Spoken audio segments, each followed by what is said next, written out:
boys and girls. I'm picking up in our book, The Doll People.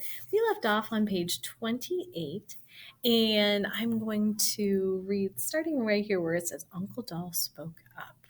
I hope you remember what happened last time. If not, go back and recap. Watch the video from number 3. This is video number 4. Uncle Doll spoke up. Of course we care, Annabelle, he said. We care deeply. Annabelle heard a catch in her uncle's voice. But why doesn't anyone ever talk about that day? What day, honey? Said Mamma, the day she disappeared. There's nothing to say, Uncle Doll replied stiffly. Why do you think he replied stiffly? What do you think that means? Maybe he was a little uncomfortable. Maybe he just said, There's nothing. There's nothing to say. Which usually means there probably was something to say. Annabelle thought about Auntie Sarah's secret journal, and she thought she knew better. She also knew it was time to stop talking about Auntie Sarah. Annabelle thanked her mother for the story. Then she sat quietly on the cow until Kate returned from school. Why is she sitting on a cow? Do you remember? Do you remember Nora came and played Rancher Family with the dolls in the dollhouse? Yes, and she has to follow doll code, so she has to sit there stiffly on top that cow, even though that's not what she wants to do. The moment Kate saw the plastic animals in the dollhouse, she complained loudly to Grandma Catherine. Nora won't leave my things alone. I will be so glad when it's her birthday. Annabelle wondered what that meant exactly, while Kate rescued the dolls and sat them in the parlor for tea. Late that night, when Kate was asleep and the captain was perched on the end of her bed, staring into the open dollhouse, Annabelle turned to her mother and said, Thank goodness for Kate. She always rescues us, doesn't she? I think Kate is my best friend.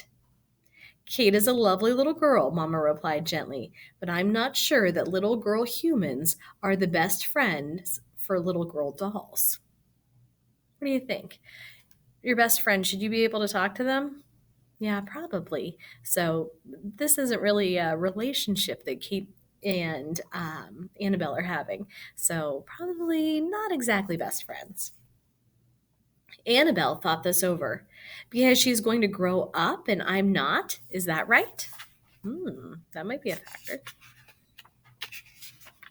Yes. Said Annabelle. Well, then, she could think of no way to finish her sentence, and later curled up on her bed alone in the nursery. Annabelle hugged the secret of Auntie Sarah to herself. And there's Annabelle with her mama. Chapter 3. Where could she be? One Saturday, Annabelle sat on the table in the doll's kitchen, gazing ahead of her. Kate and Rachel were sprawled on Kate's bed discussing the clues to a Nancy Drew mystery. Annabelle wasn't listening to them. Her eyes were fixed on a large brown spider inching its way into the kitchen. Annabelle wanted to scream and run from the room. The spider was nearly as big as her hand, and it was making its way towards Annabelle's chair.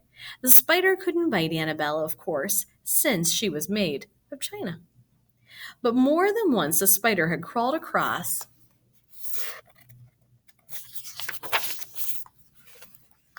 Annabelle, and she had to sit still as the hairy legs crept over her arms, her face. Ooh. Please, please go in some other direction, Annabelle silently prayed as the spider continued its journey toward her. She thought of Auntie Sarah and her drawings of spiders. Perhaps Auntie Sarah had liked spiders and insects. Annabelle hadn't been able to spend much time with the journal lately. She desperately wanted to read more of it, but only if she could do so privately. The spider took 2 more steps towards Annabelle. Annabelle tried not to look at it. She imagined Auntie Sarah sitting in the dollhouse studying spiders. Although she couldn't remember this actually happening, in fact, spiders and insects only occasionally crept into the house. Annabelle frowned. Something was wrong with the picture in her head. Just 2 inches from Annabelle, the spider turned and began making its way toward a window. There. Annabelle barely noticed. She couldn't stop thinking about Auntie Sarah and where exactly she had made her drawings. That evening, Kate closed the front of the house firmly. Annabelle was thrilled. Do you remember why? Annabelle likes it when the house is closed. So there's a front to the dollhouse that can be closed. And the dolls can move about, right? They don't have to sit there where they were left. She knew exactly what she wanted to do with her free time that night, and as soon as she was able, she told her family she wanted some privacy and settled on her bed in the nursery with Auntie Sarah's journal. This time, Annabelle began to read it from the very beginning instead of skipping around, and she was able to read nearly 20 pages before Papa called, "Places, everyone!"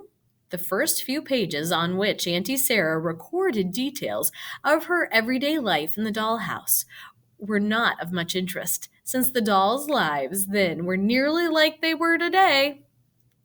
Then Annabelle found an entry that began, "The time has come for another adventure. Tomorrow, I set out for the living room. I plan to blend somewhere near the radio." What do you think that means? Annabelle paused. There was no radio in the parlor of the doll's house. There never had been. And blend? What did that mean? Annabelle had heard the word before, of course, but never used in quite that way. Puzzled, she read on. A page later, Auntie Sarah wrote, "Hard to believe. Am writing this sitting on a table in living room. Catherine and her husband were just here. We're talking about baby they are going to have. Now I'm listening to news. Huge storm expected tomorrow. Hurricane Connie. Very exciting." Annabelle stopped reading again. Catherine and her husband were where? In Catherine's old bedroom? That didn't sound right to Annabelle, since Catherine had moved to a bedroom down the hall when she got married. Still, maybe they were talking about redecorating the room for the baby who would be born soon, for Annie. But where was the radio? Hurricane Connie, the news. Something stirred in Annabelle's mind. Excitement, names Annabelle hadn't thought of in decades. Amelia Earhart, Eleanor Roosevelt. Auntie Sarah used to tell Annabelle about events in the news and especially about women she admired.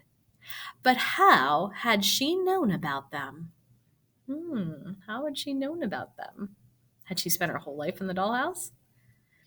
Had Auntie Sarah left the dollhouse? Was it possible she was talking about the living room of the human's house? She had, after all, written living room, not parlor. Annabelle let the journal slip from her hands and fall to the bed. This was nearly unthinkable. The dolls never left their house, not on their own. Occasionally, they had been carried out of the house, most recently by Kate and Nora, but they had never left it on their own. It sat on a shelf several feet above the floor. Even if the dolls could leave the house, could she run across the floor unseen? Annabelle thought about permanent doll state. Perhaps this was the sort of risk that would lead to permanent doll state, the sort of risk grown-ups had in mind but never spoke of. Annabelle's hands were trembling as she picked up the journal again. The spiders. Had Auntie Sarah left the house to study them? What do you think? Had she sneaked out into the world of the humans and somehow blended in with them? Had she managed unseen to overhear their conversation, to listen to their news on the radio? Maybe, just maybe, she had even read some of their books. I like the way the artist doesn't necessarily put the pictures in the same places. Sometimes the artist uses the top, the bottom. Sometimes it's just a little picture off to the side.